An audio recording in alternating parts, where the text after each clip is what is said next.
Chapter 1. The Invitation No One Refused. The invitation arrived on cream-coloured paper, embossed with gold leaf, and bearing the seal of the Embassy of Montelvia. Captain Arthur Hastings turned it over in his hand, while seated in the comfortable sitting room of Whitehaven Mansions. "Remarkable," he said. Across from him, Hercule Poirot adjusted a cufflink with immense concentration. "What is remarkable, The guest list." Poirot extended a hand. Hastings handed him the card. It announced that His Excellency Ambassador Adrian Volkoff and Lady Helena Volkoff would host their annual diplomatic ball at Harcourt Hall, an ancestral estate temporarily leased to the embassy for the summer season. Attendance was by invitation only. The names listed were among the most prominent in Europe: cabinet ministers, industrialists, military advisors, foreign diplomats, aristocrats, a celebrated violinist, two famous philanthropists, and, rather unexpectedly, Hercule Poirot. Poirot smiled modestly. "Ah, yes. Monsieur Volkoff requested my presence personally. Do you know him?" "A little." "Then why invite me?" Poirot folded the invitation. "Because, Hastings, every gathering requires at least one sensible Englishman." Hastings laughed. "I shall take that as a compliment." Poirot nodded. "It is one." Outside, London bustled beneath an overcast June sky. Yet Poirot's expression had altered. A thoughtful crease appeared above his eyes. Hastings recognized the sign immediately. Something interested him. "You're thinking about something." Poirot steepled his fingers. "An ambassador's ball is rarely merely a ball. Political intrigue? Perhaps. Espionage? Perhaps. Scandal?" Poirot smiled. "That word is already contained within the invitation itself." Hastings leaned forward. "What do you mean?" Poirot stood. "People gather for many reasons. To celebrate, to negotiate, to observe." He walked toward the window. "But the truly dangerous gatherings are those where old enemies are invited to dance together." 3 days later, their motor car arrived at Harcourt Hall. The estate sat upon 70 acres of private land in Surrey. Its architecture blended Georgian elegance with French influence. White stone terraces overlooked immaculate gardens. A marble fountain occupied the central courtyard. Uniformed servants moved with precision. The house itself seemed almost theatrical. Every window glowed, every flag fluttered. Every guest appeared carefully selected. Hastings whistled. "Extraordinary." Poirot observed everything. "The security is notable." "Security? Observe." Hastings looked. 2 plainclothes officers stood near the gates. Another pair occupied the western entrance. Several men dressed as servants possessed military posture. Poirot nodded. "As I suspected." "What?" "Our host is afraid." At that moment, Ambassador Adrian Volkoff emerged. He was a handsome man in his early 60s with silver hair and commanding posture. Yet his eyes betrayed anxiety. "Poirot!" He embraced him warmly. "You honor us." Poirot bowed. "The pleasure is mine." Volkoff turned. "And Captain Hastings. Welcome." "Thank you." Volkoff lowered his voice. "I am grateful you both accepted." Poirot studied him. "You appear troubled." Volkoff hesitated. "Perhaps later." Poirot merely nodded. Lady Helena Volkoff approached. She was elegant and graceful, though slightly younger than her husband. Pearls adorned her neck. Her smile was genuine. "Mr. Poirot, we have heard so much about you." Poirot bowed. "Madame," the ambassador interrupted, "you must both join us for dinner." As they entered the house, Hastings surveyed the gathering. Nearly 40 guests mingled throughout the grand ballroom. Poirot quietly named several individuals: Lord Richard Penrose, banker; Lady Vivian Ashcroft, philanthropist; Sir Malcolm Greaves, defense advisor; Professor Julian Mercer, historian; Elena Markovic, concert violinist; Sebastian Reed, newspaper proprietor. Hastings blinked. "You know everyone." Poirot shrugged. "It is useful to know who possesses influence." Dinner unfolded with impeccable formality. Conversation flowed politely. Yet beneath the surface, Hastings sensed something unusual. People watched one another. Smiles lingered too long. Questions remained carefully measured. At one point, Ambassador Volkoff excused himself. He returned 10 minutes later, pale. Lady Helena noticed immediately. "Adrian, I'm quite well." But he was not. His hand trembled. Poirot noticed. Later, as guests retired to the ballroom for dancing, Volkoff approached Poirot privately. "Hercule." "Yes?" "There is something I must tell you." Poirot's eyes sharpened. But before Volkoff could speak, another guest appeared. Sebastian Reed. The newspaper owner smiled. "Ambassador, they're asking for a speech." Volkoff forced a smile. "Of course." He turned to Poirot. "Tomorrow morning." Poirot nodded. "Tomorrow." The ambassador walked away. Music began. An orchestra performed a waltz. Couples danced. Champagne flowed. Laughter echoed.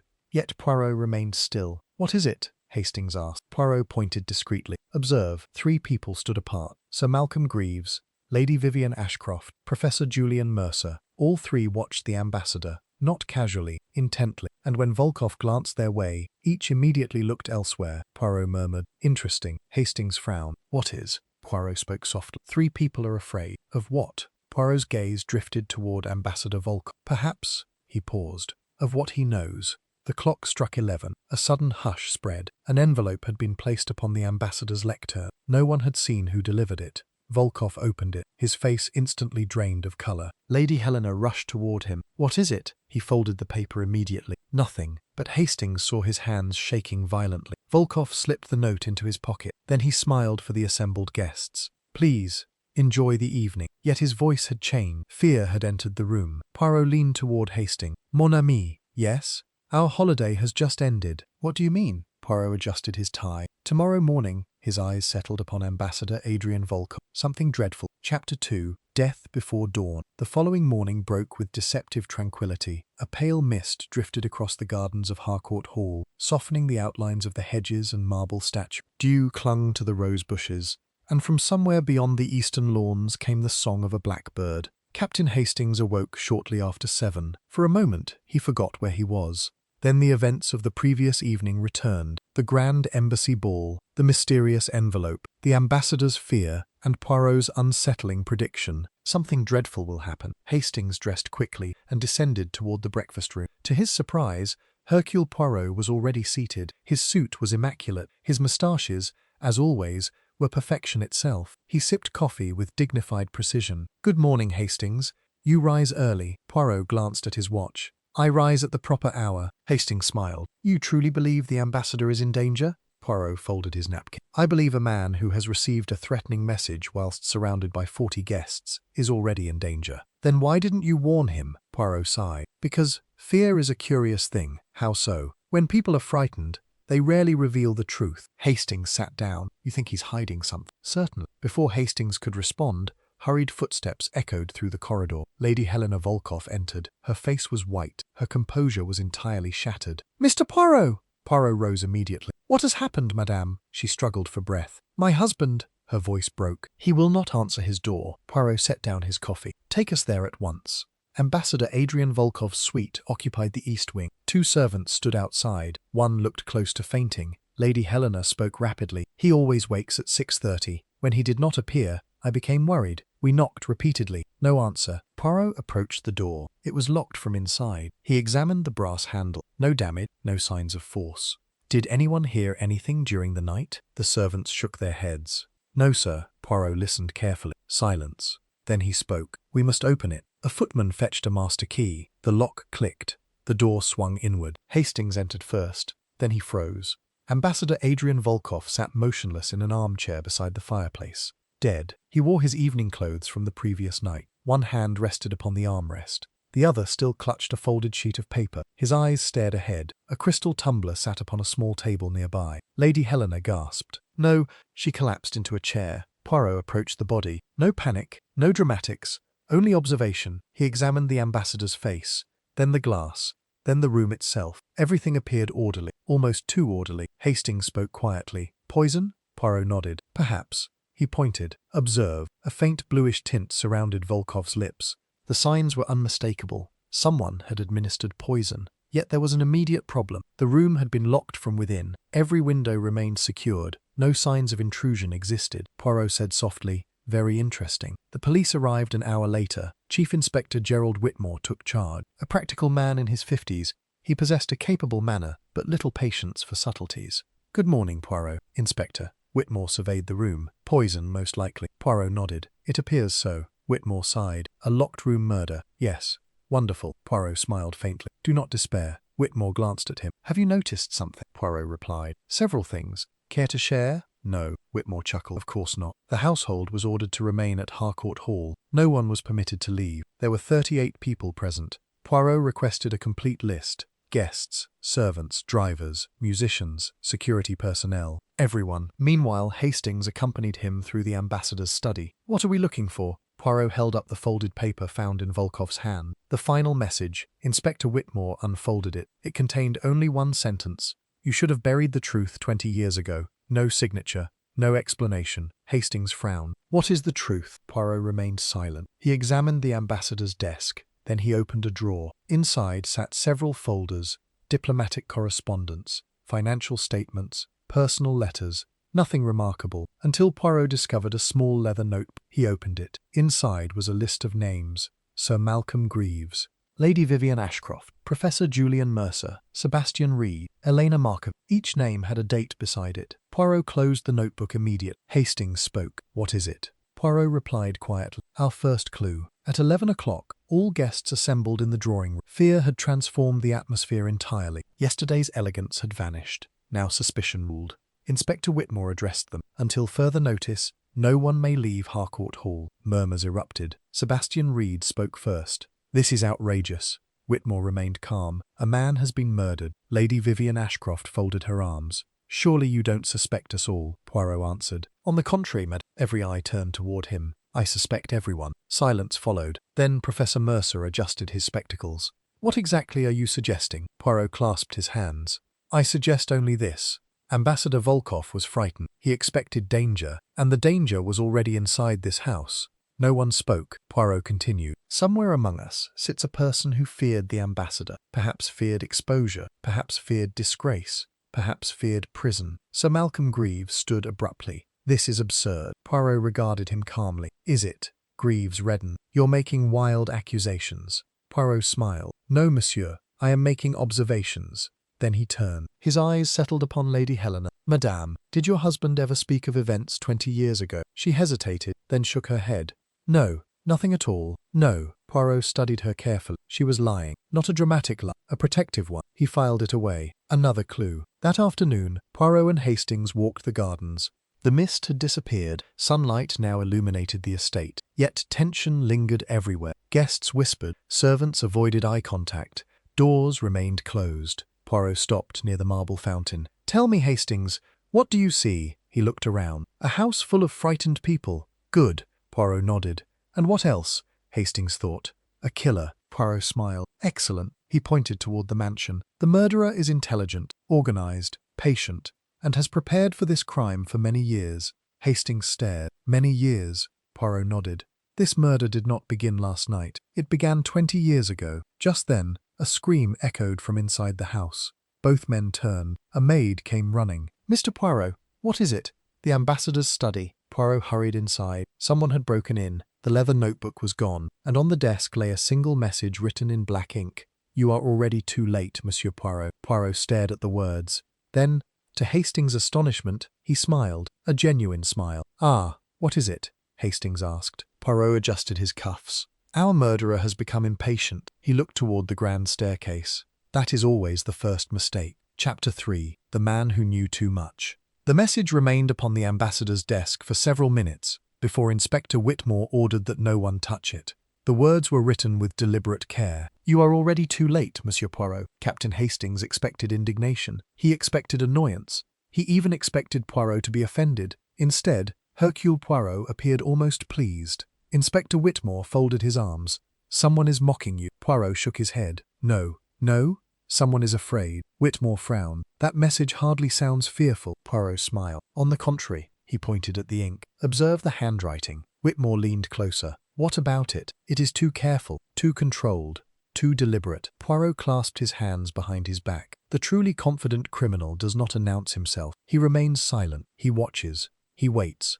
This person feels pressure. Hastings nodded. "Because you've arrived." Poirot looked at him approvingly. "Exactly. The study was searched thoroughly. Nothing else appeared missing. Only the leather notebook had vanished." Inspector Whitmore made notes. "So, someone entered after the murder, stole the notebook, left a message." Poirot shook his head. "No." Whitmore looked up. "What do you mean?" "The notebook was not stolen after the murder." "When then?" Poirot sat quietly in the ambassador's chair. "Before breakfast. Perhaps even before Lady Helena discovered her husband." Whitmore blinked. "What makes you say that?" Poirot pointed at the desk. "Dust." The inspector stared. The ambassador kept his desk immaculate. "There is a faint rectangular outline. The notebook rested there for some time, yet the surrounding dust is disturbed." Whitmore leaned closer. Poirot continued. "The murderer returned. He knew exactly what he wanted. He did not search. He removed one object, and then, later, he placed this message." Whitmore sighed. "I sometimes wonder if you possess eyes different from everyone else." Poirot smiled. "No, I merely use them. That afternoon, Poirot requested private interviews with the guests whose names had appeared inside the missing notebook. The first to arrive was Sir Malcolm Greaves. He was a broad-shouldered man in his late 50s with military bearing and a stern expression. He sat stiffly. "You wished to speak with me?" Poirot nodded. "Indeed. You knew Ambassador Volkov well, professionally. For how long?" 20 years. Poirot noticed the slightest hesitation. "Precisely 20 years?" "Yes." "What was your relationship?" Greaves adjusted his tie. "Diplomatic. Nothing more." Poirot nodded. "And yesterday evening?" "I attended the ball. Until midnight. Then I retired." "Did you speak privately with the ambassador?" "No." Poirot remained silent. The silence stretched. Greaves shifted uncomfortably. Poirot said quietly, "You disliked him." Greaves frowned. "I never said that." "You did not need to." Greaves exhaled sharply. "He was difficult." "In what way?" "He knew too much." Poirot leaned slightly forward. "Too much about what?" Greaves immediately looked away. "I have nothing further to say." Poirot smiled. "But you have already said everything." The second interview was with Lady Vivian Ashcroft. She entered elegantly dressed despite the circumstances, a woman of wealth and immense social influence. "Mr. Poirot, Lady Vivian." She sat gracefully. "This entire affair is dreadful." "Indeed." Poirot folded his hands. "You have known Ambassador Volkov for many years." "Yes, 20. She froze for a fraction of a second. Poirot noticed. "When did you last see him alone?" "Yesterday evening." "What did you discuss?" She smiled politely. "Nothing important." Poirot nodded. "Money?" She blinked. "What? Did you discuss money?" "No." "Politics?" "No." "Blackmail?" Her smile vanished. "Certainly not." Poirot observed her carefully. Her hands remained steady, but her breathing changed. A tiny sign. Fear. Not guilt. Fear. She spoke quietly. "You think he was being blackmailed?" Poirot answered. "I think someone was." Her face paled. "Excuse me." She rose quickly and left. Hastings stared. "You rattled her." Poirot nodded. "Yes, but she is not the murderer." "How can you tell?" "Because she is afraid of the truth, not being caught." Professor Julian Mercer arrived next. A thin, scholarly man with intelligent eyes. He sat down heavily. "I suppose everyone is now a suspect." Poirot smiled. "Everyone always was." Mercer chuckled. "Fair enough." Poirot opened a notebook. "You also have known Ambassador Volkov for 20 years." "Yes." "How?" Mercer hesitated, then answered. "We worked together." "On what?" "A historical commission." "What sort of commission?" Mercer adjusted his spectacles. "A government investigation." Poirot remained still. "Into what?" Mercer said nothing. Then quietly, "It is confidential." Poirot nodded. "Even after 20 years?" "Especially after 20 years." Poirot watched him carefully. Mercer suddenly appeared exhausted. "A man carrying a burden for a very long time." He whispered, "There are truths that should remain buried." Poirot answered softly. "And yet, someone has decided otherwise." Mercer looked directly at him. "There are powerful people involved." Poirot smiled. "Excellent." Mercer's eyes widened. "Excellent?" Poirot nodded. "Power always leaves traces." That evening, Poirot and Hastings sat in the library. Rain had begun to fall. Thunder rolled across the distant countryside. The atmosphere inside Harcourt Hall had changed entirely. No one laughed anymore. No music played. No one lingered in groups. Every person now measured every word. Hastings looked over Poirot's notes. "We have several suspects." Poirot nodded. "Indeed. Sir Malcolm, Lady Vivian, Professor Mercer, Sebastian Reed, Elena Markovic, and perhaps Lady Helena." Poirot smiled. "Very good. But what links them?" Poirot stood. He walked toward a large world map hanging upon the wall. Then he pointed to a tiny country situated between Eastern and Central Europe. "Montelvia. The answer lies there." Hastings approached. "The ambassador's homeland." "Precisely." Poirot nodded. 20 years ago, something happened. Something terrible. Something involving these people. And Ambassador Volkov knew the entire truth. Hastings frowned. "But why wait 20 years to kill him?" Poirot smiled faintly. "Because, mon ami, time does not erase danger. It merely disguises it." At that very moment, another sound echoed through the house. Not a scream, a gunshot. Both men sprang to their feet. Guests emerged into the corridors. Footsteps thundered overhead. Poirot and Hastings ran toward the west wing. The door to the conservatory stood open. Inside, Sebastian Reed lay on the floor, alive, but barely conscious.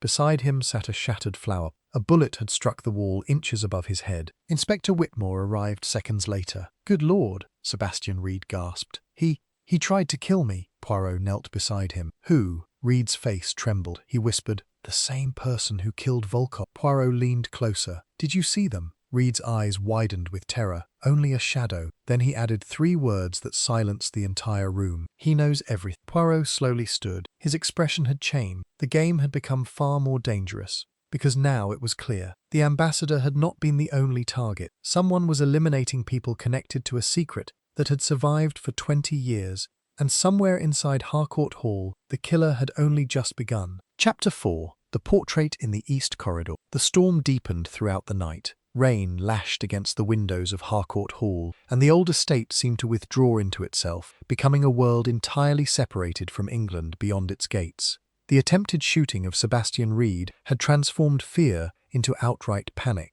Nobody slept peacefully. Captain Hastings certainly did not. At 6:30, he emerged from his room to find Poirot already standing in the East Corridor. The detective was gazing intently at a portrait. "Good heavens," said Hastings. "Have you been here all night?" Poirot smiled without looking at him. "No, mon ami." "Then what are you doing?" Poirot pointed upward. "Looking." The portrait depicted an 18th-century diplomat standing beside a globe. Nothing appeared unusual. Hastings frowned. "It is a painting." "Yes." "And?" Poirot nodded. "And someone moved it." Hastings blinked. "Moved it?" Poirot pointed at the frame. "Observe." There was a faint rectangle of lighter wallpaper surrounding the painting. It had recently been shifted several inches. "Why would anyone do that?" Poirot stepped closer. "That, Hastings, is an excellent question." He carefully lifted the painting. Behind it sat a small brass compartment hidden within the wall. It was empty. Hastings stared. "Good Lord." Poirot examined the interior. There was once an envelope. "How do you know?" "Paper fibers." He held up a tiny fragment. Then he smiled.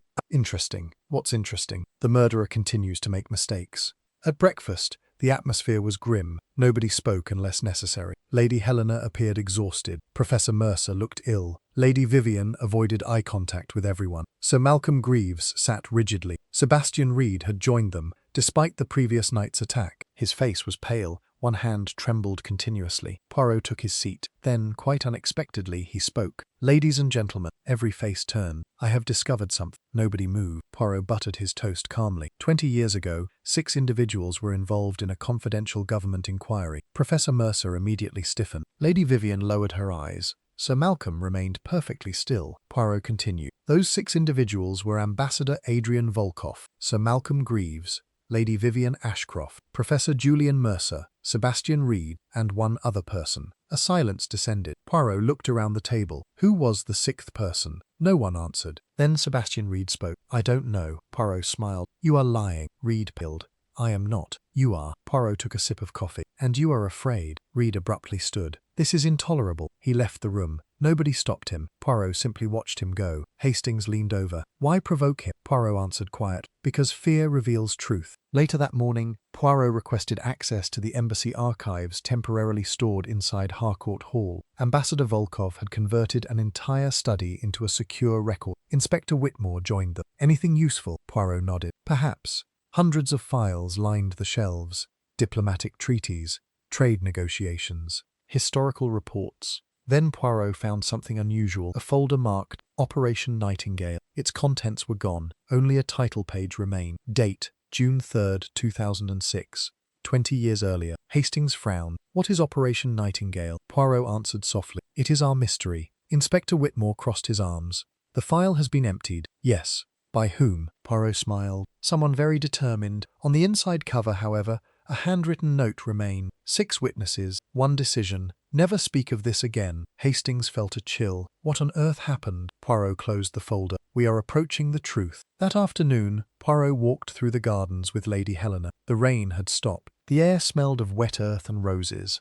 Lady Helena appeared deeply troubled. Poirot spoke gently. "Madame." "Yes?" "You knew about the secret." She stopped walking, then sighed. "Yes." Poirot remained silent. She continued. "My husband told me 5 years ago." "What did he tell you?" "Very little. Only that 6 people made a terrible mistake." "What kind of mistake?" She shook her head. "He refused to explain." Poirot nodded. "But he feared someone." "Yes." "Who?" Her eyes filled with sadness. "He never said." Poirot watched her carefully, then asked, "Did he receive threats before this week?" She hesitated. "Yes." "Anonymous letters." "When?" "Over the past 6 months." "Did he keep them?" She nodded. "In his private safe." Poirot smiled. "Excellent." The safe was located inside the ambassador's dressing room. Lady Helena provided the combination. Inside lay 5 letters.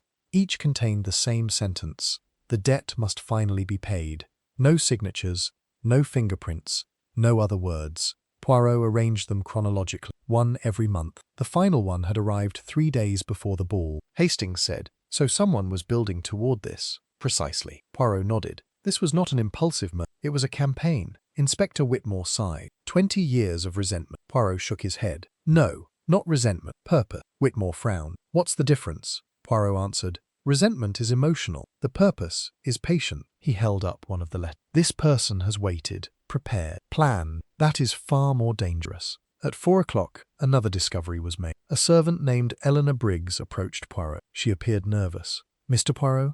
Yes? I saw something. Poirot smiled kindly. Tell me. She looked around. Last night, after the shooting, yes? I saw Professor Mercer. Poirot listened carefully. He was in the east corridor, near the portrait. Was he alone? She nodded. What was he doing? He was hiding something. Poirot's eyes sharpened. Are you certain? Yes, sir. Very certain. Poirot thanked her. Then he immediately headed toward Professor Mercer's room. The professor answered the door. He looked alarmed. Mr. Poirot. Poirot entered. You were in the east corridor. Mercer froze. Yes.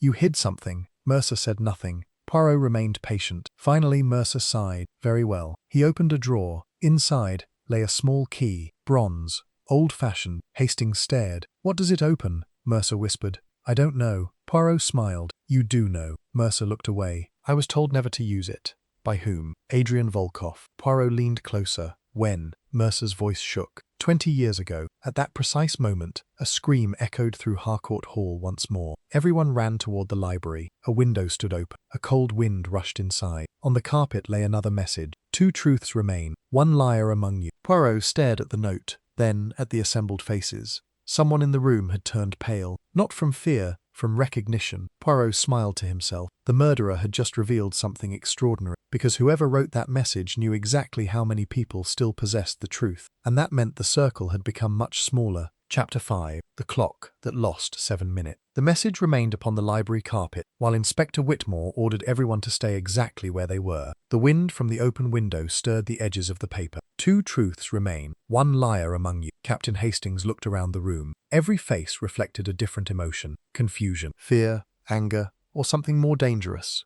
Recognition. Poirot did not immediately examine the note. Instead, he examined the people. That, Hastings had learned, was often more important. Professor Mercer appeared exhausted. Lady Vivian Ashcroft sat perfectly still, too still. Sir Malcolm Greaves stared at the fireplace. Sebastian Reed avoided everyone's gaze. Lady Helena clutched her hands together. Poirot finally picked up the note. Interesting. Inspector Whitmore sighed. Another message. Yes. Can you tell anything from it? Poirot smiled faintly. Several things. Whitmore folded his arms. Such as? Poirot held up the paper. This was not written in haste. Again, the handwriting is carefully disguised. Again, the murderer is trying to appear calm. But this time, he paused. This time, he made an error. Hastings blinked. What error? Poirot pointed to one word. Truths. The murderer assumes there are 2 people alive who know everything. Whitmore frowned. And, Poirot smiled. If that assumption is incorrect, then our murderer does not possess complete knowledge. Hastings stared. You mean? Yes.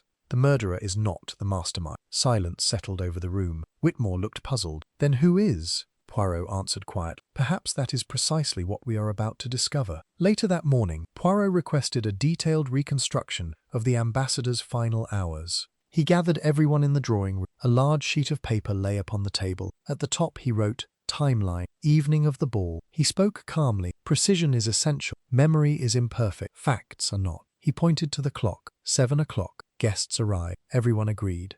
8:30. Dinner commenced. Again, agreement. 10:30. The orchestra began. 11. The anonymous envelope appeared. All confirmed it. Then Poirot arrived at midnight. Who saw Ambassador Volkoff after midnight? Several hands rose. Lady Helena, Professor Mercer, Sebastian Reed, Sir Malcolm. Poirot made notes. Then he stopped. 1 o'clock. Silence. No one answered. Poirot repeated. Who saw him after 1? Nobody spoke. The room felt suddenly smaller. Poirot nodded. Interesting. He underlined the time. Then he looked toward the large grandfather clock standing beside the fireplace. His eyes narrowed. He approached it, examined it, then smiled. Hastings, yes? Observe. The clock displayed 10:48. Yet Hastings' watch read 10:55. 7 minutes. Poirot nodded. The clock is slow. Whitmore frowned. So? Poirot smiled. So it was not slow yesterday. Everyone looked at him. Lady Helena spoke. How do you know? Poirot pointed. The clock is wound every evening at precisely 10. She nodded. Yes. By whom? Our butler. Poirot called for him. Edmund Pierce entered, a dignified man in his 60s. Mr. Pierce, when did you wind the clock yesterday? 10 o'clock, sir. Was it correct then? Yes, Poirot nodded. When did you next look at it? 1 o'clock, Poirot smiled. Excellent. What time did it display? Pierce thought. 5 minutes past 1, Poirot's eyes gleamed. But it should have been 12:58. The butler stared. Yes, Poirot nodded slowly. Precisely. Someone had altered the clock. And in doing so, they had altered time itself. After lunch, Poirot and Hastings returned to the ambassador's bedroom. The body had already been removed, but Poirot continued examining details. He crouched beside the fireplace, then beneath the armchair, then the carpet. Hastings watched patiently. What are you searching for? Poirot smiled. The smallest thing. A few moments later, he found it. A tiny brass gear, no larger than a fingernail. He held it up. The clock. Hastings stared. It broke? Poirot nodded. Someone tampered with it. Why? Poirot stood. To alter an alibi. Hastings frowned. You mean someone deliberately changed the time? Exactly. He walked toward the window. The murderer needed 7 extra minutes. 7 minutes to do what? Poirot answered. To kill. That afternoon, Poirot interviewed Sebastian Reed again. The newspaper proprietor looked dreadful. Dark circles surrounded his eyes. Poirot sat opposite him. You knew Ambassador Volkov feared exposure. Yes. What exposure? Reed hesitated. I cannot say. Cannot or will not? Reed sighed. Both. Poirot nodded. Very well. Then answer something else. Reed looked up. Did you receive threats? Yes. When? 3 weeks ago. Did you keep the letters? No. Why not? Reed swallowed. Because I burned them. Poirot leaned slightly forward. Why? Reed's face paled. Because they terrify. Why? Reed whispered. Because they contained information only 6 people should know. Poirot remained silent. Then softly. 5 people now. Reed nodded miserably. Yes. Poirot. As he reached the door, Reed suddenly spoke. Mr. Poirot. Poirot turned. Yes? Reed's voice trembled. If I tell you everything, will it stop? Poirot answered carefully. That depends. On what? Poirot looked directly into his eyes. Whether you have been lying. Reed said nothing. That silence itself was revealing. As evening approached, Poirot wandered once more into the east corridor. The portrait remained slightly askew. The hidden compartment remained empty. Yet something new had appeared. A single playing card, the Queen of Hearts, pinned beneath the frame. Hastings stared. What on earth is that supposed to mean? Poirot removed it carefully. On the back were 4 handwritten words. She remembers more than she says. Poirot smiled. Excellent, excellent, Hastings exclaimed. Someone is becoming desperate. Who is she? Poirot's eyes drifted toward Lady Helena, then toward Lady Vivian, then elsewhere entirely. No, he murmured. It is not either of them. Hastings blinked. Then who? Poirot folded the card and placed it into his pocket. I believe, he stopped. At that exact moment, a crash echoed from the upper floor. Footsteps. A scream. Everyone ran. They arrived at Professor Mercer's room. The door stood open. His papers were scattered everywhere. A lamp had been smashed. And on the wall, written in black ink, were 6 chilling words. Tonight, the final witness dies. Professor Mercer stood in the middle of the room, utterly pale. Poirot stared at him, then said quietly, No, Professor. Mercer looked up. Poirot's eyes were suddenly very serious. You are not the final witness. He paused. You are the final target. Chapter 6. The woman behind the curtain. Professor Julian Mercer sat heavily in an armchair, his face drained of all colour. The words upon the wall seemed almost alive beneath the flickering lamplight. Tonight, the final witness dies. Captain Hastings glanced uneasily around the room. Every drawer had been emptied. Books lay scattered across the carpet. A vase had been overturned. Yet nothing appeared stolen. Inspector Whitmore folded his arm. Someone entered this room while we were downstairs. Poirot nodded. Indeed. How? Poirot pointed toward the balcony door. Through there. Whitmore walked over. The doors stood unlocked. Rainwater had left faint marks upon the marble floor. The inspector sighed. Very well. He turned toward Mercer. Professor, has anything been taken? Mercer swallowed. No. Poirot intervened. No, monsieur. Mercer looked up. Poirot's expression was calm. But that is not entirely true. Mercer's eyes widened. Poirot approached the desk. Among the scattered papers lay an empty leather sleeve. He picked it up. What was inside this? Mercer hesitated, then sighed. A photograph. Of what? Mercer looked away. 6 people. Poirot nodded. The original 6. Mercer closed his eyes. Yes. Poirot placed the sleeve carefully into his pocket. Our murderer is collecting history. The household had become a prison. By 6 o'clock, Inspector Whitmore had increased security. 2 officers guarded every entrance. The estate gates were locked. No servants moved alone. No guest was permitted outside without permission. Yet the murderer continued to act.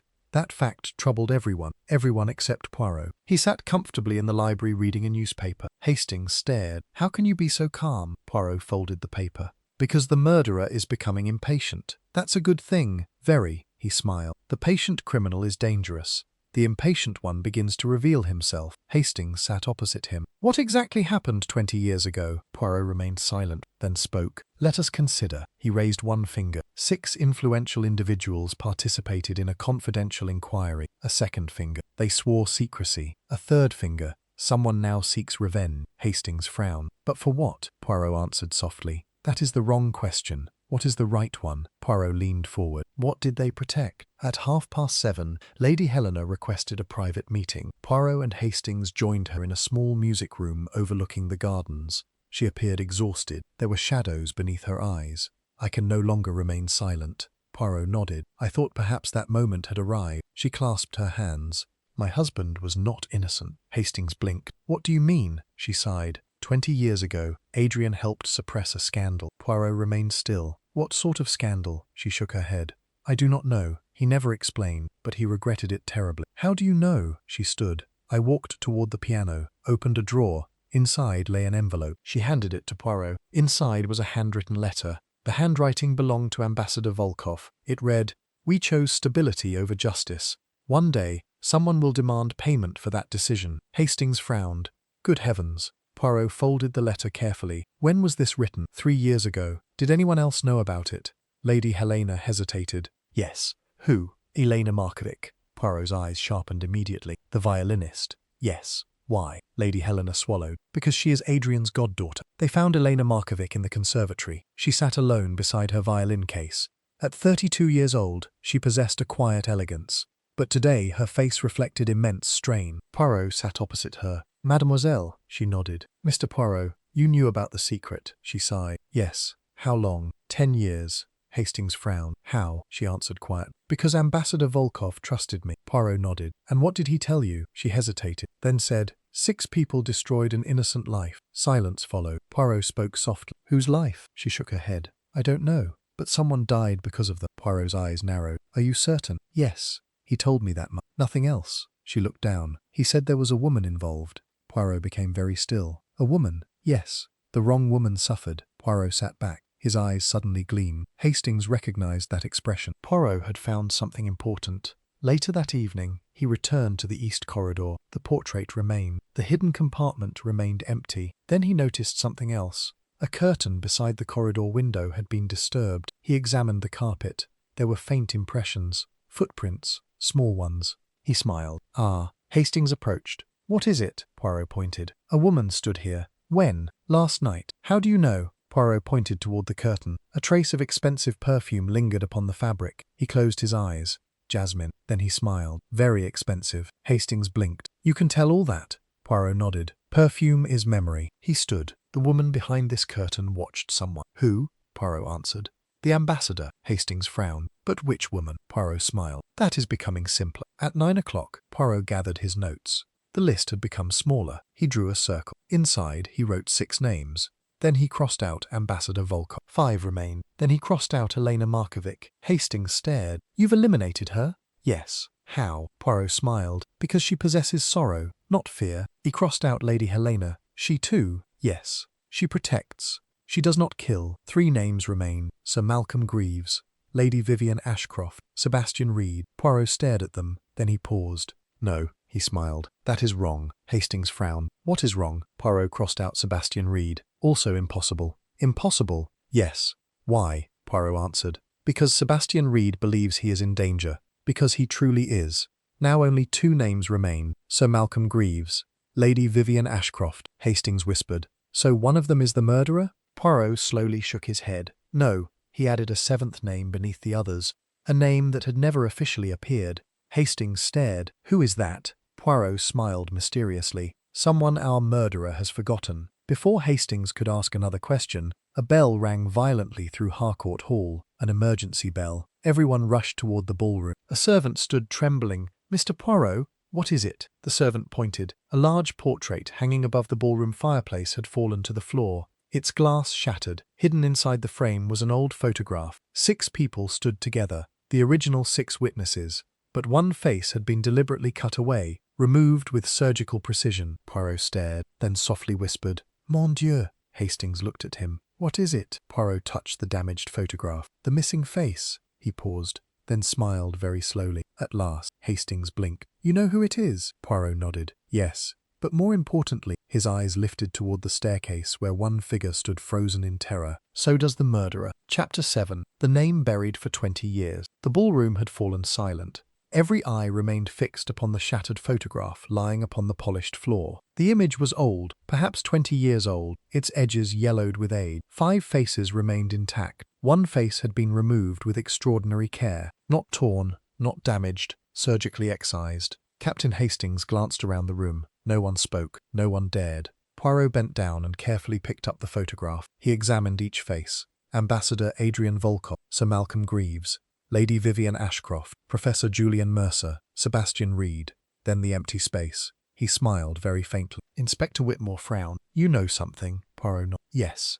Whitmore folded his arms. "Care to share it?" Poirot slipped the photograph into his pocket. "Not yet." Hastings sighed. "You always say that." Poirot smiled. "Because timing is everything." The figure whom Poirot had noticed standing upon the staircase was Lady Vivian Ashcroft. She had gone pale the instant she saw the photograph. Poirot approached her. "Madam," she looked startled. "Yes? You recognize it?" She hesitated. "No." Poirot smiled politely. "Do not insult my intelligence." Lady Vivian lowered her eyes. Then she sighed. "Yes. Who removed the 6th face?" "I do not know. Who was it?" She remained silent. Poirot waited. At last she answered. "A woman." Hastings exchanged a glance with Poirot. "A woman?" he said. Lady Vivian nodded. "Yes." Poirot spoke gently. "What was her name?" Lady Vivian shook her head. "I cannot tell you." Poirot remained calm. "You cannot, or you will not." Her eyes filled with distress. "If I say her name, someone else will die." Poirot studied her carefully, then nodded. "I understand." He stood. "Thank you, madame." As they walked away, Hastings whispered, "Why stop?" Poirot answered quietly, "Because she is genuinely afraid." "Of whom?" Poirot looked toward the grand staircase. "That is what we must discover." Later that morning, Poirot requested access to the estate's telephone records. Harcourt Hall possessed a private switchboard. The operator, Mrs. Eleanor Finch, handed him a ledger. Poirot examined, then his eyes narrowed. There, Hastings leaned over. 3 telephone calls had been placed during the night of the ball. 11:40 p.m., 12:18 a.m., 12:51 a.m. The final call had lasted only 30 seconds. Poirot smiled. "Excellent." Whitmore frowned. "What is excellent?" Poirot pointed. "The murderer made a mistake." Whitmore sighed. "Another one." Poirot nodded. "Yes. Criminals are generous people. They leave gifts." The final call had been placed from the ambassador's private study. Yet according to every witness, Ambassador Volkov had been in the ballroom at that time. Inspector Whitmore stared. "Then someone else used the telephone." "Precisely," said Poirot. "To whom did they call?" Mrs. Finch checked another register. She frowned. "The line did not connect outside the estate." Poirot smiled. "Interesting." Whitmore blinked. "A call inside the house?" "Yes." "Which room?" Mrs. Finch pointed. "The East Tower guest suite." Hastings frowned. "Who's staying there?" She checked her list. "Lady Vivian Ashcroft." Everyone fell silent. Whitmore spoke first. "Well, that's rather direct." Poirot slowly shook his head. "No." "What?" "Too direct." Whitmore frowned. "What do you mean?" Poirot smiled. "The murderer wants us to suspect Lady Vivian." At lunch, tension had become unbearable. No one remained relaxed anymore. Every guest watched every movement. Every conversation ended abruptly when another person approached. Poirot sat beside Hastings. Then he quietly said, "Observe." Hastings looked around. "At what?" Poirot nodded towards Sir Malcolm Greaves. "He is sweating." "Yes." Despite the room being cool. Then toward Lady Vivian. "She is frightened." Then toward Sebastian Reed. "He is watching Sir Malcolm." Hastings frowned. "Why?" Poirot smiled. "Because one man fears exposure, and another fears betrayal." "Which is which?" Poirot chuckled. "That, mon ami, is the game." That afternoon, an unexpected visitor arrived. A motor car entered through the estate gates. A young woman emerged, perhaps 27 years old, elegant, nervous. Inspector Whitmore approached. "Who are you?" She handed him a letter. "My name is Clara Duval." Poirot's eyes sharpened immediately. "Ah." The young woman turned. "You know my name?" Poirot nodded. "No, but I expected someone to arrive." She looked confused. "I received a telegram yesterday from Ambassador Volkov." The room became silent. Hastings frowned. "Yesterday?" "Yes." She handed Poirot the telegram. It read, "Come immediately. The truth can no longer remain hidden. Adrian Volkov." Poirot read it twice, then smiled. "Excellent." Whitmore stared. "You keep saying that." Poirot nodded. "Because we are finally approaching honesty." He turned toward Clara. "Mademoiselle." "Yes?" "Did you know Ambassador Volkov?" She nodded. "My entire life." "How?" She hesitated, then whispered, "He was responsible for my father's death." The room erupted with gasps. Poirot remained still. Tell us. Clara swallowed. 20 years ago my father disappeared. He was accused of treason. He lost everything. He died a year later. Before his death, he said only one thing. Poirot listened intently. She continued. They sacrificed me to save themselves. Silence followed. Poirot's eyes gleamed. A great piece of the puzzle had suddenly fallen into place. That evening, Poirot and Hastings returned to the library. A storm gathered once more outside. Poirot laid out all the clues. The threatening letters, the photograph, the hidden compartment, the altered clock, the telephone, the list of names, the telegram. Hastings stared. So what happened? Poirot sat quietly. Then he said, 20 years ago, an innocent man was destroyed. 6 people participated, some willingly, some reluctantly, and one person has returned to demand justice. Hastings frowned. So this is revenge. Poirot shook his head. No. What then? Poirot smiled. Correction. At that precise moment, a servant burst into the room. Mr. Poirot, what is it? Sir Malcolm Greaves. Poirot and Hastings hurried upstairs. Sir Malcolm's room stood open. He was alive, but unconscious.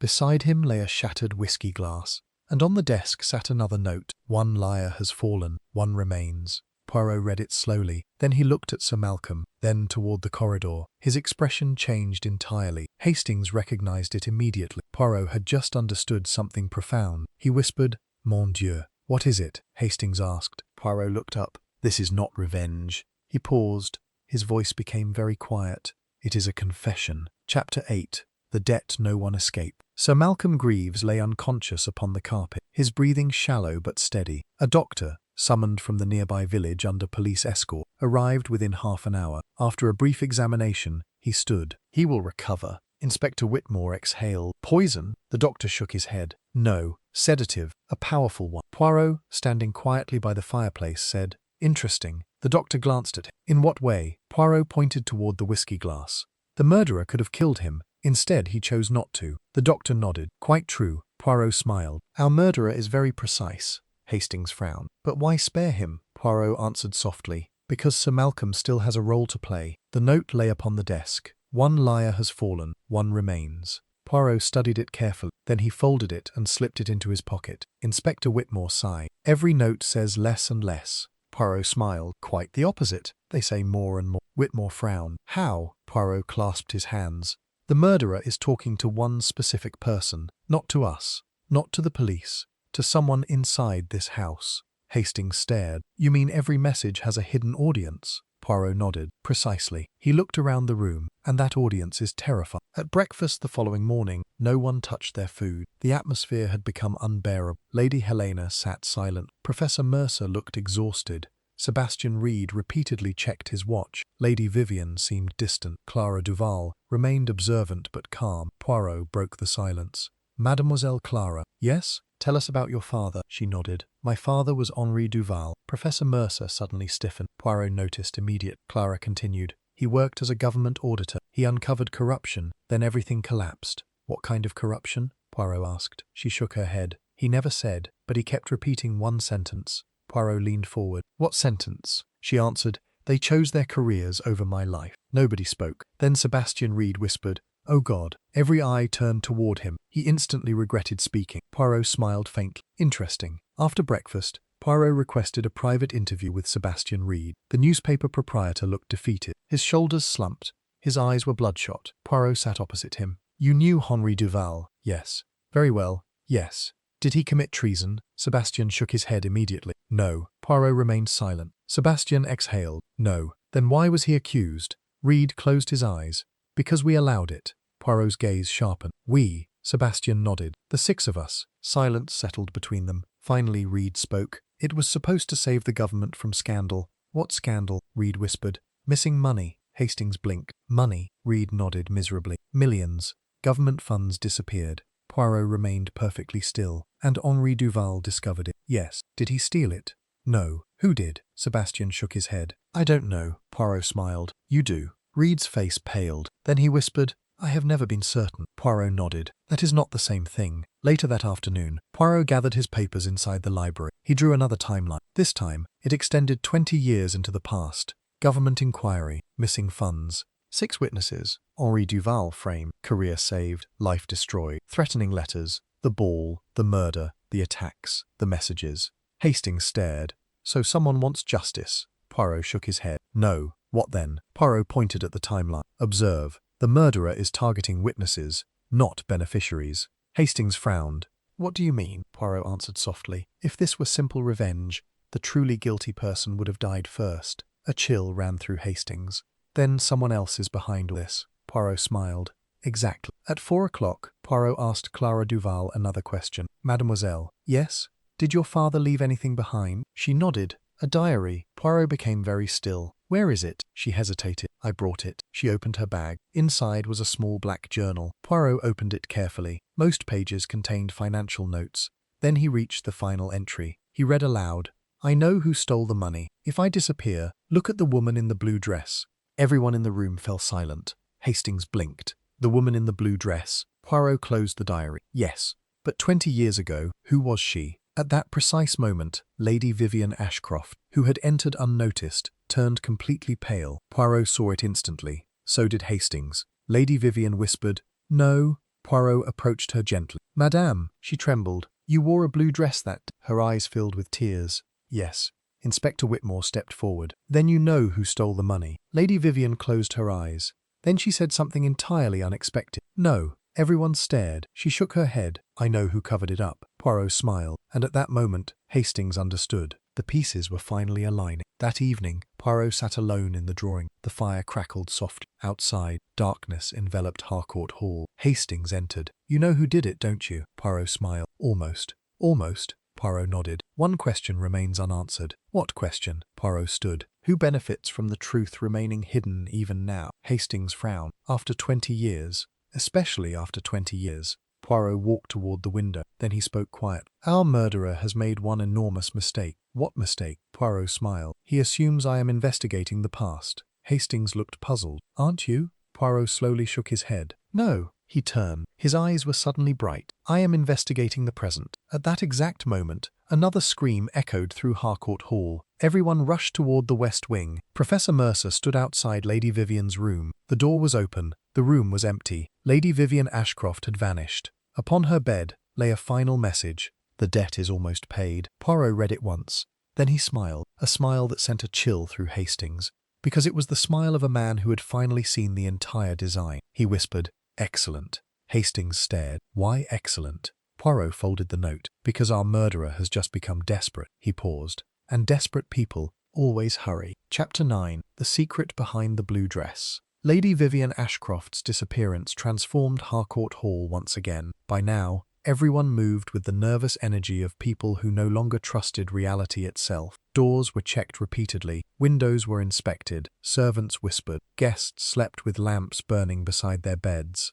Captain Hastings stood inside Lady Vivian's empty room. Everything remained orderly, almost unnaturally so. Her suitcase remained, her jewelry box sat untouched, her evening gown still hung inside the wardrobe. Nothing suggested a hurried departure, only the note remained. The debt is almost paid. Inspector Whitmore sighed heavily. Another vanishing act. Poirot stood beside the dressing table. No. Whitmore looked up. What do you mean? Poirot smiled faintly. This is not a disappearance. What then? A relocation. Hastings frowned. Someone moved her? Poirot nodded. Yes. Alive? Poirot remained silent. Then softly, I believe so. The room itself interested him more than the note. He walked toward the dressing table. A perfume bottle stood open. Beside it sat a small velvet box. Inside was an old brooch. A blue enamel flower. Poirot picked it up. His eyes gleamed. Ah. Hastings approached. What is it? Poirot turned the brooch over. An inscription appeared. July 14th, 2006. Hastings blinked. The same year. Poirot nodded. Indeed. Inspector Whitmore frowned. What's significant about that?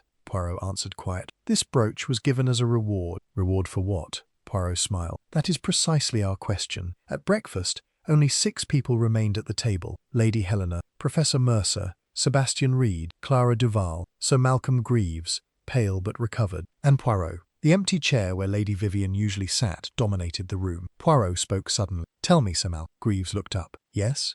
Who designed Operation Nightingale? Sir Malcolm froze. The colour drained from his face. He answered slowly. I don't know. Poirot nodded. You are lying. Greaves sighed. Perhaps.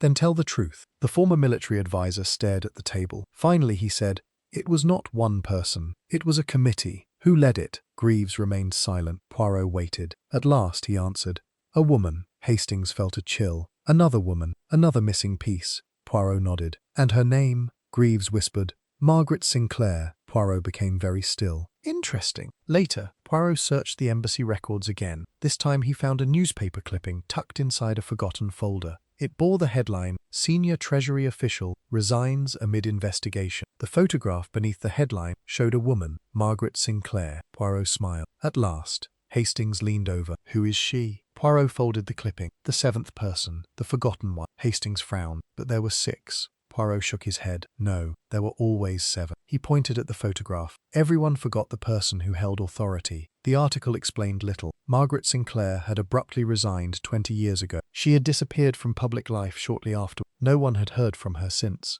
Hastings frowned. So she vanished. Yes, and she's connected. Very much so. Poirot nodded. Yet she was never invited to the ball. Exactly. Poirot smiled. And that is extraordinarily important. That afternoon, Clara Duval approached Poirot privately. Mr. Poirot. Yes? She hesitated. I remember something. Poirot listened. My father mentioned Margaret Sinclair. When? Just before he died. What did he say? She swallowed. He said she regretted everything. Poirot nodded. Excellent. Clara blinked. That word again. Poirot smiled. Regret changes people. How? It creates weakness. He paused. And weakness leaves traces. At 4 o'clock, Poirot returned to the east corridor once more. The portrait remained slightly crooked. The curtain remained disturbed. Then he noticed something new. A small silver button lay on the carpet. He picked it up. Hastings stared. Whose is it? Poirot smiled. I know exactly whose. Really? Yes. Who? Poirot slipped it into his pocket. I shall tell you later. Hastings sighed. You enjoy this? Poirot smiled. A little. As evening approached, Inspector Whitmore entered the library carrying a file. You'll want to see this. Poirot opened it. Inside was the embassy guest list from the ball. 38 names. Poirot examined them carefully, then suddenly stopped. His eyes widened ever so slightly. Hastings leaned closer. What is it? Poirot pointed. That name. Hastings read it, then frowned. But that's impossible. Poirot nodded slowly. Indeed, because one person had signed into Harcourt Hall under a false identity. Inspector Whitmore stared. Who? Poirot closed the file. Someone who was never invited. Silence followed. Hastings whispered. The murderer? Poirot smiled. Perhaps. Or perhaps the only truly innocent person here. That night, Poirot sat beside the fireplace, his fingers pressed together. Hastings paced. You know far more than you're saying. Poirot nodded. Yes. Why wait? Poirot answered calmly. Because one final person must speak. Who? Poirot smiled. The person hiding. Hastings frowned.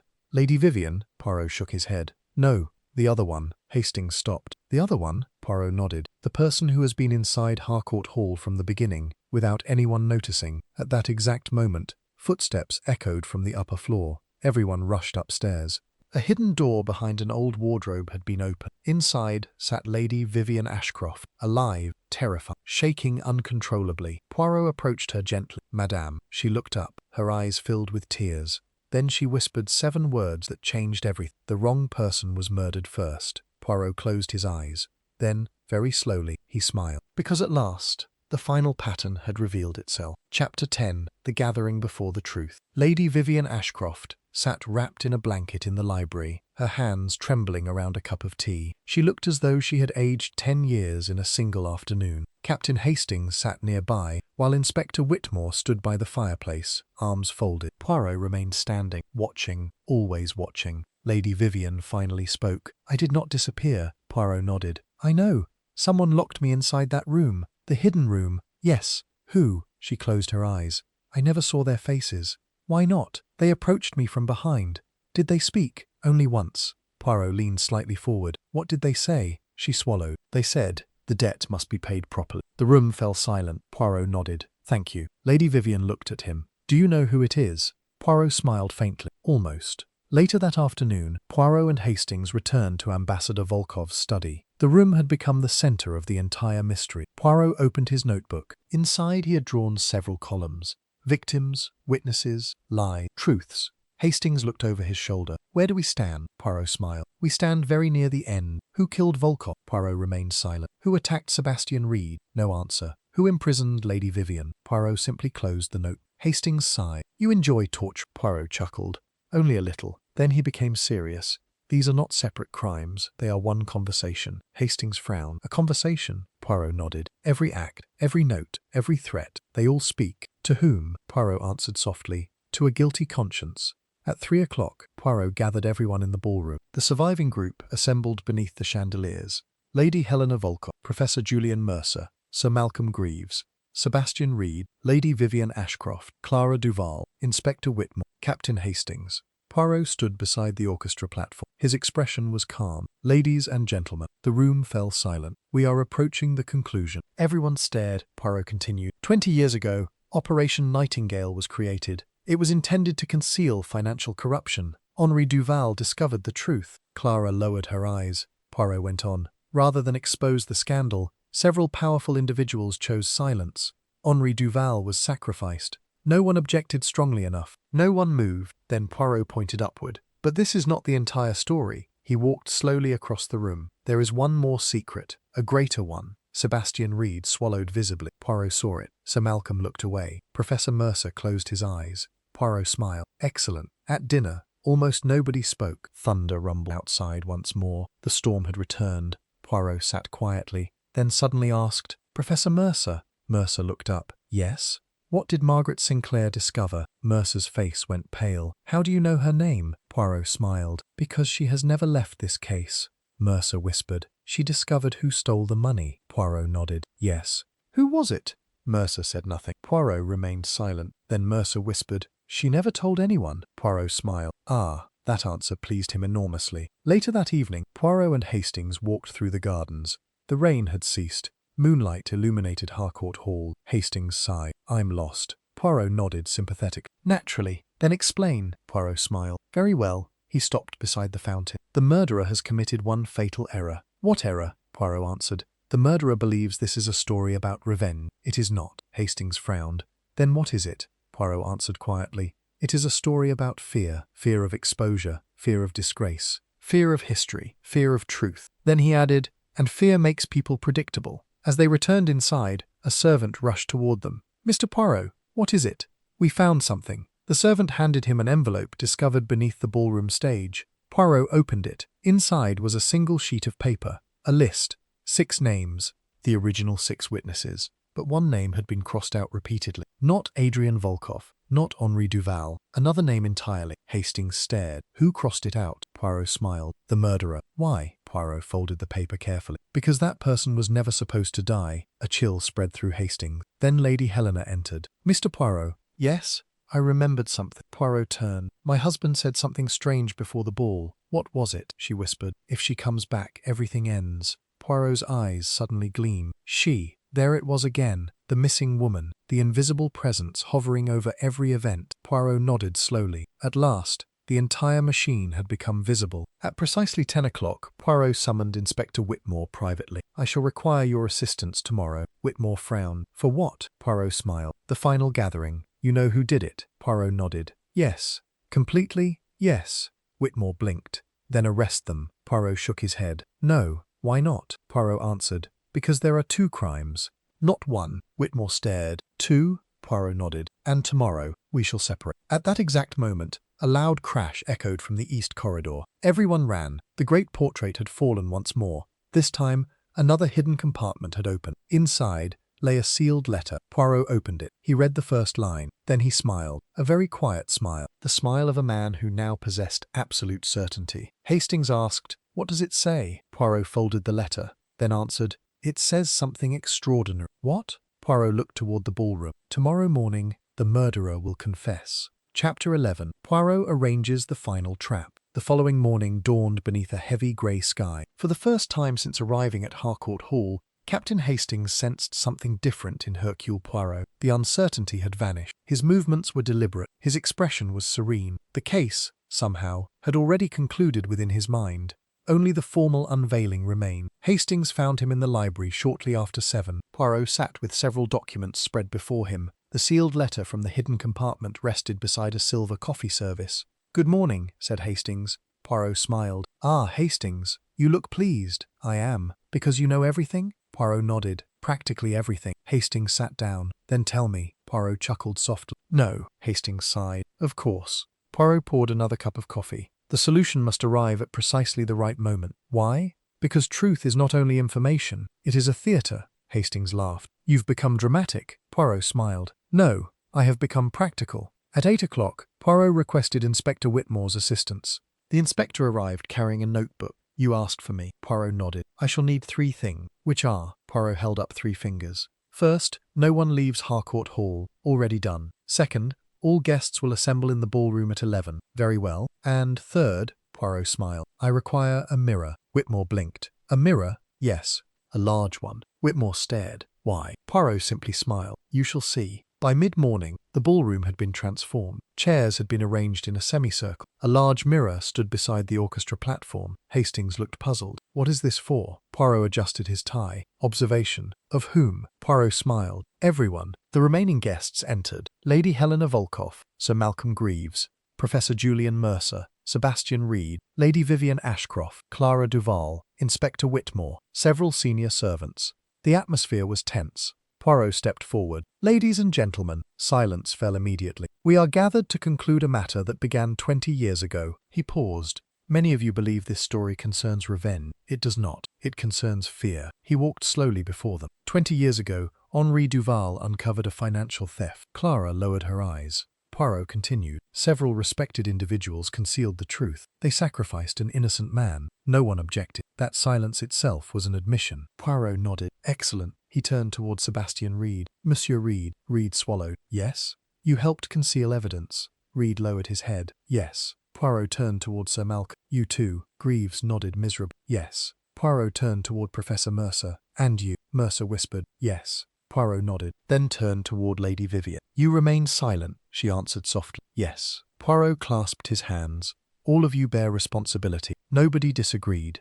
Then Poirot raised a finger. But none of you killed Ambassador Volkoff. The room erupted. Whitmore stared. What? Hastings blinked. None of them? Poirot shook his head. No. Then who did? Poirot smiled. We are arriving there. He walked toward the mirror. Observe yourselves. Everyone looked confused. Poirot spoke quietly. For days, someone has manipulated this house. The notes, the attacks, the hidden rooms, the false clues. They were all designed to provoke guilt. He smiled. And guilt is wonderfully predictable. Then he turned toward Lady Helena. Madame. She looked up. Yes? Your husband was not the intended victim, she gasped. What? Poirot nodded. The first murder was a mistake. The room froze. Clara stared. Inspector Whitmore frowned. What mistake? Poirot walked toward the fireplace. The murderer intended to kill someone else. Who? Poirot smiled. That is our answer. He unfolded the sealed letter discovered inside. This letter was written by Ambassador Volkoff. He read aloud. If anything happens to me, know this. Margaret Sinclair returned 6 months ago. She finally discovered who truly stole the money. If she speaks, the guilty person will panic. Poirot folded the letter. Margaret Sinclair, the missing 7th person. She solved the mystery 20 years ago, but she disappeared before revealing it. Hastings frowned. Where did she go? Poirot smiled. Nowhere. Everyone stared. Nowhere. Poirot nodded. She never disappeared. The room fell silent. Poirot walked slowly toward one person. Lady Helena Volkoff. She stared at him. Completely stunned, Poirot smiled gently. Because Margaret Sinclair has been here all along. Gasps echoed throughout the ballroom. Hastings stood. Good Lord. Lady Helena shook her head. No. Poirot nodded. Yes. You changed your name 20 years ago. You married Ambassador Volkoff. You attempted to bury the past. Tears filled her eyes. But I did not kill him. Poirot smiled. I know. The entire room exhaled at once. Then Hastings frowned. Then who is the murderer? Poirot answered softly. The one person who realized Margaret Sinclair had finally remembered everything. At that exact moment, someone stood abruptly. A chair scraped violently across the floor. Sebastian Reed. His face had gone completely white. Poirot turned toward him, then smiled. The trap had worked. But Hastings immediately understood something. Poirot was not looking at Sebastian Reed. He was looking at the person sitting behind him. Someone who had just betrayed themselves entirely. Someone who had forgotten the mirror. Poirot said quietly, Ah. Then his voice hardened. Now we arrive at the truth. Chapter 12. The Face in the Mirror. For several seconds, nobody moved. The only sound inside the ballroom was the ticking of the grandfather clock. Captain Hastings stood motionless. His heart hammered inside his chest. Everyone was staring at Sebastian Reed. Yet Hercule Poirot was not. He was looking beyond him, at someone else. Someone whose reflection in the great mirror had betrayed them. Poirot slowly stepped forward. His polished shoes echoed upon the wooden floor. Ladies and gentlemen, he said quietly, human beings are very curious creatures.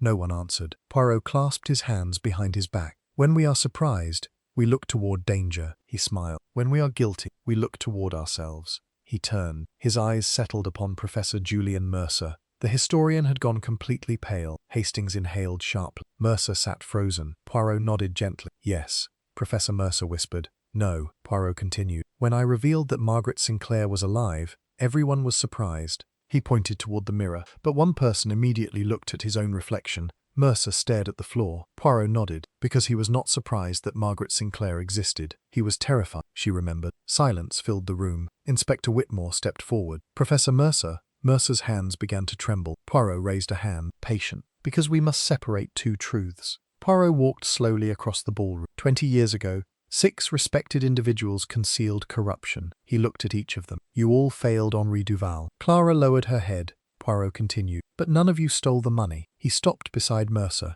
Except one. Mercer's breathing became uneven. Poirot spoke softly. Professor Julian Mercer. Mercer whispered. No. Poirot smiled sadly. Yes. Then he addressed the room. Mercer was not merely a historian. He served as financial consultant to Operation Nightingale. Henri Duval discovered discrepancies. Millions were missing. Mercer had diverted the funds. Gasps echoed. Mercer closed his eyes. Poirot nodded. When Henri Duval discovered the theft, Mercer panicked. He persuaded everyone that exposing the truth would destroy governments, careers, and international relations. He manufactured fear. Others remained silent. Henri Duval became the sacrifice. Mercer's shoulders collapsed, but Poirot was not finished. He unfolded another sheet of paper. The telephone call. Remember it, Hastings? Hastings nodded. The midnight call. Exactly. Poirot smiled. It was not a conversation. It was a warning. He turned toward Mercer. You telephoned Lady Vivian's room. Mercer said nothing. You told her to remain silent. Mercer closed his eyes. Poirot continued. The hidden photograph, the stolen notebook, the threats, the false clues. They were all created to destabilize the witnesses. Inspector Whitmore frowned. Then Mercer did all of it? Poirot shook his head. No. Whitmore blinked. No? Poirot smiled. No, because Mercer is guilty, but he is not our murderer. The room erupted again. Hastings stared. Good heavens. Poirot nodded. Precisely. That is why this case has been so difficult. He stood beside the mirror. The criminal wanted us to believe one person committed everything. That is false. There are 2 separate crimes. He raised one finger. The theft. A second finger. The murder. He turned toward Mercer. You stole the money. Mercer lowered his head. Poirot turned away. But you did not kill Adrian Volkov. Mercer looked up suddenly. Because by the time Ambassador Volkov decided to expose everything, Poirot paused. Someone else had already begun a different plan. Hastings frowned. A different plan? Poirot nodded. Yes. The campaign of letters, the messages, the attacks, the manipulation. They were not Mercer's work. The room fell silent. Poirot smiled. They were the work of someone seeking a confession. He walked toward Clara Duval. She sat perfectly still, calm, too calm. Poirot smiled gently. Mademoiselle. She looked up. Yes? You arrived 1 day late. She nodded. Yes? No. She frowned. Poirot continued. You arrived exactly when you intended. Clara's face remained expressionless. Poirot nodded. Interesting. You never asked who killed your father. You already knew. No one breathed. Poirot continued. You possessed Henri Duval's diary. You knew every name. You knew every secret. Clara said nothing. Poirot smiled. You also sent the letters. The room exploded with gasps. Lady Helena stood abruptly. No! Poirot raised a hand. Patience. Clara remained seated, her expression unchanged. Poirot nodded. Excellent, because silence is often an answer. Then Poirot said something astonishing. Mademoiselle Clara Duval did not kill Ambassador Volkov either. Everyone froze. Hastings stared. Then who on earth did? Poirot smiled. Now we arrive at the final truth. He walked toward the fireplace. Clara wanted confessions. Mercer wanted survival. Neither intended Adrian Volkov to die that night. The room fell silent. Poirot turned. His eyes settled upon one final person, Sebastian Reed. The newspaper proprietor looked utterly shattered. Poirot spoke softly. You, monsieur, have been afraid from the beginning. Reed trembled violently. Poirot nodded. Because you knew Volkov intended to reveal everything at the ball. Reed whispered. Yes. Poirot continued. You confronted him. Yes. You argued. Yes. Then Poirot asked quietly, and what happened after that? Sebastian Reed burst into tears. The room froze. He whispered, I never meant to kill him. Absolute silence. Poirot closed his eye. There it was. The confession. But not the entire truth, because Poirot already knew something else. Something far more tragic. Sebastian Reed had confessed, but he still did not understand what he had actually done. Poirot opened his eyes, then said quietly, Tomorrow morning, I shall explain everything. And every person in the ballroom understood that after 20 years, nothing would ever be the same again. Chapter 13. The little grey cells deliver judgment. The following morning arrived with unusual brightness. After days of rain and oppressive skies, sunlight poured through the tall windows of Harcourt Hall, yet no one took comfort in it. Captain Hastings sat beside Hercule Poirot in the library. The detective was arranging his notes into perfect order, every page aligned precisely, every document stacked neatly. His moustaches, Hastings noticed, were particularly immaculate. That was always a sign. The battle was over. Only the explanation remained. Well, Hastings, Poirot smiled. Patience. Everyone has confessed to something. Yes. Yet the entire story still feels incomplete. Poirot nodded. Because it is. He folded his hands. Today, mon ami, we separate guilt from murder. At 11 o'clock, everyone gathered once more in the ballroom. The atmosphere differed from previous meeting. There was no longer panic, only anticipation. People sensed the end had arrived. Inspector Whitmore stood beside Poirot. Lady Helena sat quietly. Professor Mercer appeared utterly defeated. Lady Vivian looked exhausted. Sir Malcolm Greaves sat with his head lowered. Sebastian Reed stared at the floor. Clara Duval remained silent. Poirot stepped forward. Ladies and gentlemen, his voice echoed gently throughout the room. For several days we have pursued a murderer. Yet murder is rarely a simple act. He paused. Very often, murder is the final consequence of many smaller cowardices. Nobody spoke. Poirot nodded. 20 years ago, Henri Duval discovered a theft. He turned toward Professor Mercer. Monsieur Mercer stole millions of pounds. Mercer closed his eyes. Poirot continued. He persuaded others to remain silent. He convinced them that exposing the truth would create a national scandal. Careers would collapse. Governments would suffer. They believed him. Poirot looked around the room. You all failed. No one disagreed. Lady Vivian began quietly crying. Sir Malcolm lowered his head. Sebastian Reed closed his eyes. Poirot nodded. Good, because truth begins with honesty. He then addressed Sebastian Reed. Monsieur Reed. Reed looked up miserably. Yes. You did not murder Adrian Volkov intentionally. Reed burst into tears again. No, I did not. Poirot nodded. Tell everyone what happened. Reed swallowed hard, then spoke. After midnight, I went to see Adrian. Why? Because he planned to reveal everything. What happened? Reed wiped his eyes. We argued. He said he would expose Mercer. He said everyone would know. Reed trembled. I panicked. Then, he reached for his drink. I grabbed his arm. The glass fell. Poirot nodded. Continue, Reed whispered. I left. Inspector Whitmore frowned. That's all? Reed nodded miserably. Poirot smiled gently. And yet Ambassador Volkov died. Everyone stared. Poirot nodded. Yes. Because Sebastian Reed made a terrible assumption. Poirot walked toward the fireplace.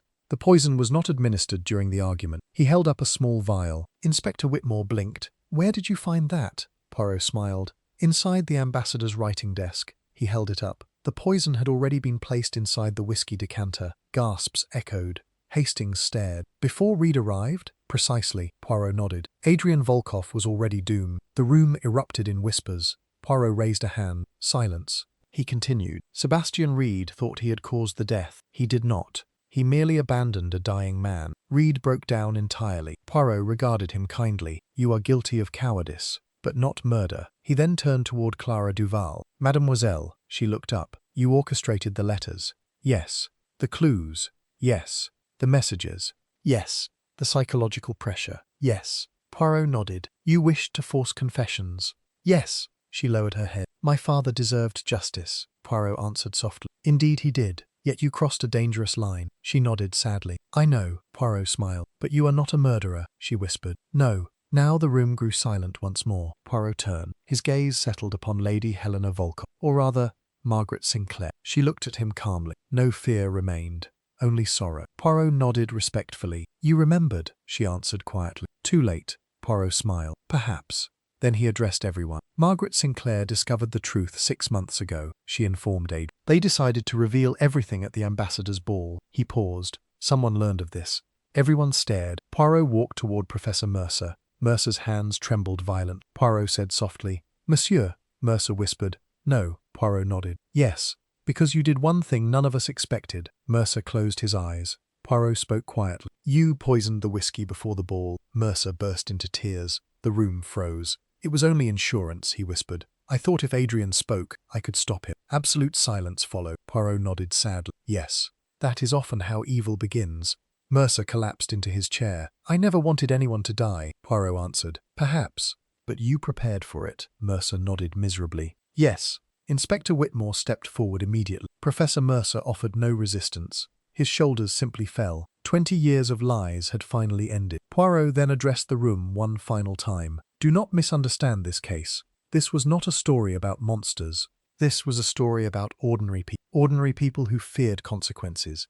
Ordinary people who remained silent. He looked at each face. And silence, mes amis, is often the accomplice of evil. Nobody spoke. No one could. Because everyone understood. Henri Duval had not been destroyed by one criminal. He had been destroyed by many failures. Poirot folded his hands. The law will judge Professor Mercer. He paused. But history will judge everyone else. The room remained silent. Outside, sunlight flooded Harcourt Hall. The shadows that had lingered for 20 years were finally disappearing. Yet Hastings knew one chapter still remained. Poirot always preferred to leave quietly. And there was still one final reflection to come. Chapter 14. Poirot's farewell at Harcourt Hall. 3 days later, Harcourt Hall had changed completely. The oppressive atmosphere had gripped the estate for nearly a week, had finally begun to lift. Police motorcars had departed. The embassy officials had returned to London. Servants no longer whispered in corridors. Windows stood open once again, allowing fresh June air to enter the great house. Captain Arthur Hastings stood upon the eastern terrace overlooking the gardens. The marble fountains sparkled beneath the morning sunlight. For the first time since their arrival, birdsong seemed louder than silence. Yet an unmistakable melancholy lingered. Cases rarely ended with triumph. They ended with the truth, and truth often arrived carrying sorrow. Behind him, Hercule Poirot emerged from the house, carrying his gloves and silver-headed cane. His luggage had already been loaded into the motor car. His suit, naturally, was impeccable. His moustaches, Hastings noted with amusement, appeared especially magnificent. "Ready to leave?" Hastings asked. Poirot smiled. "Oui, mon ami." Hastings looked back toward Harcourt Hall. "It feels strange," Poirot nodded. "That is because this house has remembered something." "Remember?" Poirot stood beside him. "Yes. For 20 years everyone here tried to forget." He gestured toward the estate. "But truth is patient. It waits. Eventually it returns." Inside the library, several people had gathered to say goodbye. Lady Helena Volkoff stood near the fireplace, or rather, Margaret Sinclair. Now that her true identity was known, she appeared lighter somehow. Not happier, but I was relieved. Beside her stood Clara Duval. The two women had spoken for hours over the previous days. There was grief between them, but also understanding. Margaret approached Poirot. "Mr. Poirot." Poirot bowed. "Madame, I owe you a debt." Poirot smiled. "No." She looked surprised. "No?" Poirot shook his head. "Truth owes no debts." She smiled sadly. "I spent 20 years hiding." Poirot nodded. "And 20 years regretting it." She lowered her eyes.